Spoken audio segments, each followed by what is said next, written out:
Nós temos trilhado um caminho sobre como obter um coração ensinável. As crianças já desceram para o culto infantil. Quem ainda está aqui pode descer, né? As crianças vão descer agora, não é isso? Todas as crianças, Marcelo? Todas as crianças, isso. Muito bem. E nós estamos falando sobre como obter um coração ensinável.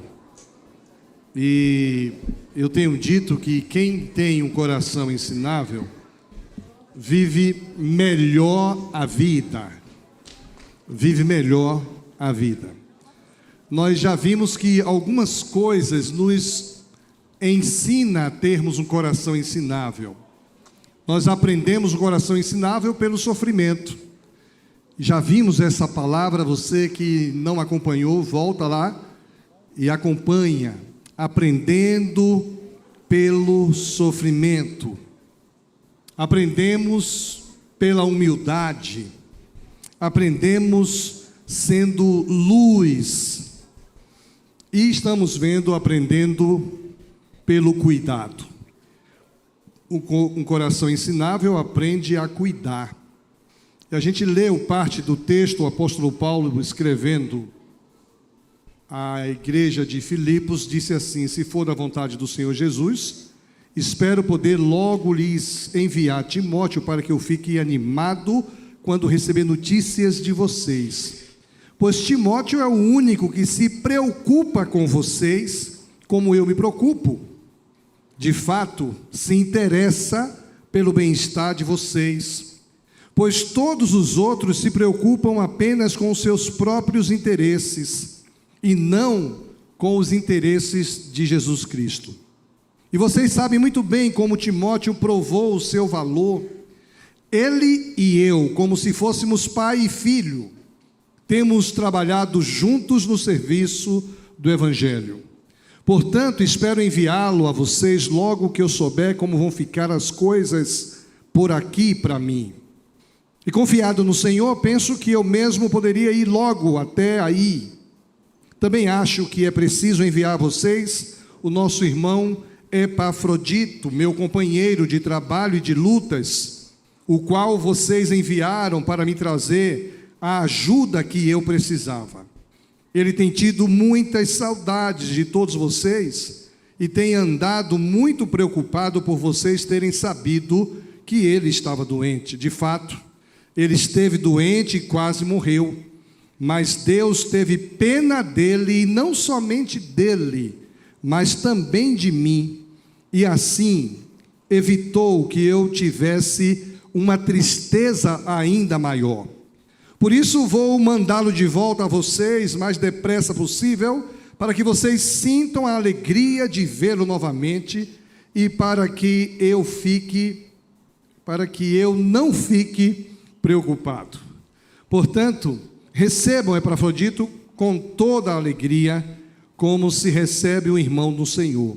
Respeitem pessoas como ele, pois ele arriscou a sua vida e quase morreu por causa do trabalho de Cristo. Ele fez isso para me dar a ajuda que vocês não podiam me dar pessoalmente. Nós falamos hoje pela manhã que o apóstolo Paulo, nos 2 primeiros capítulos, nos faz enxergar a grandeza de Deus, a grandeza de Jesus no reino dos céus, nos chama, nos convoca para sermos confiantes e vivamos na esperança que o crente tem quando Jesus voltar. Mas nesse capítulo 2, ele parece que nos faz sair dessa perspectiva celestial e coloca os nossos pés na terra. Aprendemos a cuidar com o nosso coração no céu, porém com os nossos pés na terra. Ainda não chegamos lá. Ainda não chegamos no céu. O nosso coração deve estar lá no céu, mas os nossos pés precisam estar aqui na terra. E Paulo puxa os nossos pés para a terra, coloca os nossos pés no chão e aí nos ensina como ter um coração ensinável. Aprendemos a cuidar, tendo nossa vida dirigida pelo Senhor. Todo mundo que desceu as águas do batismo hoje tem sua vida dirigida pelo Senhor. Interessante a história de cada um. Por que está aqui hoje? Né? A história de cada um. Algumas meninas vieram aqui em um culto de adolescente. Aqui tiveram encontro com Jesus. E hoje cumpriu a ordenança de Jesus. Cada um tem uma história dirigida pelo Senhor, e Paulo deixa isso muito claro. Quando nós aprendemos a ter o nosso coração dirigido pelo Senhor, o Senhor nos leva para lugares extraordinários, reconstrói vidas, traz salvação, esperança, transforma nosso viver. Vimos também hoje pela manhã que aprendemos a cuidar controlando nossas emoções. Tem algumas emoções que, se nós não controlarmos, elas dominarão nossa mente, nosso pensamento, nosso coração. E Paulo deixa bem claro que nós somos salvos em Cristo Jesus, mas nós temos emoções, tudo aquilo que é humano. Nós ainda somos humanos. Nós não somos seres transformados em que nossas emoções não existam mais. Nós nos entristecemos. Nós vimos aqui quando Paulo cita algumas coisas que dominam o nosso coração. Não podemos negar esses sentimentos humanos que foram implantados em nós por Deus. Medo, ansiedade, saudade, tristeza, alegrias. Isso é ser humano. Então tem muita gente, tem algumas igrejas por aí que pregam que a pessoa que tem Jesus não pode ter medo. A Bíblia diz que o verdadeiro amor lança fora todo medo, mas o medo existe. O medo está aí. Ansiedade faz parte do nosso viver, por isso Paulo vai dizer no capítulo 3, no capítulo 4 de Filipenses: não andeis ansiosos. Eu posso ter ansiedade, mas não devo andar ansioso. Saudade. Saudade é um sentimento gostoso, produz uma sensação legal. Eu tenho saudade do tempo em que... E a gente só tem saudade das coisas boas vividas, dos momentos bons vividos. Tristeza faz parte de ser humano. Jesus, antes de morrer, disse assim: vós agora tendes tristeza, mas outra vez vos verei e vos alegrareis, e a alegria de você ninguém poderá tirar. Então, quando a gente aprende a lidar e controlar nossas emoções, nós vivemos o que um ser humano precisa viver, mas com a presença poderosa do Espírito Santo em nossa mente, em nosso coração, controlando nossas emoções. Nós vimos também que aprendemos a cuidar um dos outros, considerando nossas limitações. E todos nós temos limitações, ninguém é um super-homem, uma super-mulher. Nós temos nossas limitações e precisamos entender isso. Paulo chega a dizer, Deus poupou a vida de Epafrodito, e não só a dele, mas a minha também, porque eu ia viver um momento de tristeza. Então, Paulo deixa bem claro que nós temos nossas limitações. Então, hoje pela manhã nós falamos sobre isso, e eu quero concluir essa palavra dizendo que nós precisamos aprender a cuidar juntos em comunidade. O texto deixa bem claro, versículo 25 e 26. Também acho que é preciso enviar a vocês o nosso irmão. Eu estou lá aprendendo a cuidar juntos em comunidade. Anterior, a projeção anterior.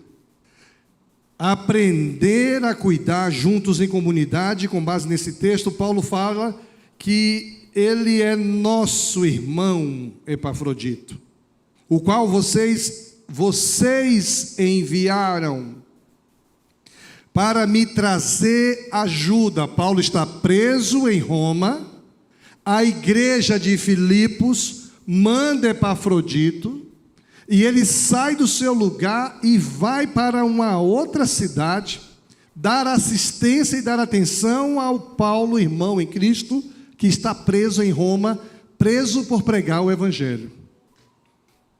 A gente tem no Brasil a liberdade de pregar o Evangelho. Tem alguns países que não se tem templos como nós temos aqui. Não tem igreja. As pessoas se reúnem para adorar a Deus escondido nas madrugadas. E ali eles louvam a Deus sem cantar com tanta alegria como a gente cantou aqui. Porque se o vizinho souber que tem alguém adorando a Deus, chama a polícia do governo, e a polícia do governo acaba com a festa, prende os líderes. E a gente então começa a perceber que nós vivemos ainda em um país com liberdade de adorar ao Senhor. Então, ele é mandado para socorrer a Paulo, para estar com Paulo. E aqui nesse texto há uma evidência dessa comunidade. Foram vocês que enviaram para me trazer ajuda. E eu tenho saudade de todos vocês. Não somos irmãos porque achamos que temos muita coisa em comum. Nós só temos uma coisa em comum, que é Jesus como nosso Senhor e Salvador. Isso nos une. E nós chamamos você de irmão, e você não é irmão porque nós chamamos você de irmão. Você é irmão porque Jesus nos resgatou do pecado e nos fez como filho de Deus. Por isso que nessa casa há um lugar para mim, há um lugar para você, mas é na casa de Deus que há esse lugar. Quando a gente chama fulano de irmão, é uma expressão de amor. Eu estava ali assistindo o batismo e eu tenho tentado mudar o batismo aqui na nossa igreja, porque é um negócio complicado. Tem um irmão aqui da igreja que disse assim: pastor, no dia que tiver batismo eu não vou, porque eu não gosto de ver aquele pessoal pulando lá na igreja. Falei, então você assiste pela internet. Ele disse, nem pela internet eu gosto de ver aquilo. Falei, então você assiste o culto de outra igreja. Aí eu fico pensando em tirar esse momento desse tchu-tchu-tchu aí, não sei o que significa isso. Aí hoje eu vi visitante que nunca veio na igreja, primeira vez que veio, estava pulando aqui, ó, no tchu-tchu-tchu. Tiro ou deixo? Pronto. Não tem jeito. Eu ia botar o batistério aqui em cima, vocês não iam poder receber o pessoal que se batizou abraçando, porque eles iam sair daqui por aquela porta e ir direto para o banheiro. Mas toda vez que tem um batismo com essa festa, até aqueles que não gostam muito dessa bagunça santa, né, acha que deve deixar. Então vamos deixar. Pronto.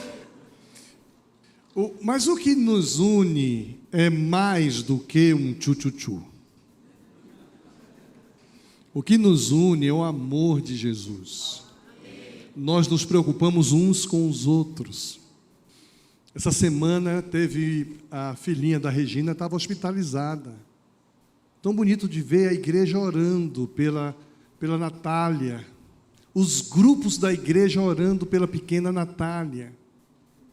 E ontem nós nos alegramos quando ela recebeu alta. Porque nós somos uma família unida pelo amor de Jesus. É isso que Paulo está dizendo, nós ajudamos uns aos outros quando a gente vive a vida em comunidade. E o problema de um é o problema de todos. Nós nos importamos, nos sensibilizamos quando algum está passando por algum momento difícil. Paulo está preso em Roma, a igreja em Filipos manda uma pessoa para socorrer e assistir, cuidar de Paulo. Isso é viver a vida em comunidade. Eu desci ainda há pouco para vir para cá, tem uma turma na cozinha ali, preparando as pizzas. Ministério Infantil, os tios estão ali. Você quer comer pizza? Daqui a pouco, viu? Tá boa a pizza? O cheiro tá bom, né? Vai lá, seu atleticano.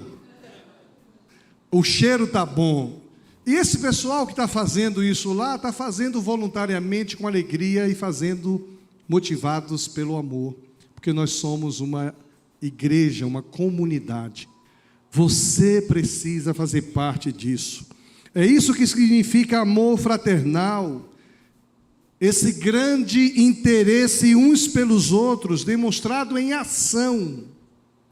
Isso é que faz nós chamarmos uns aos outros de irmão.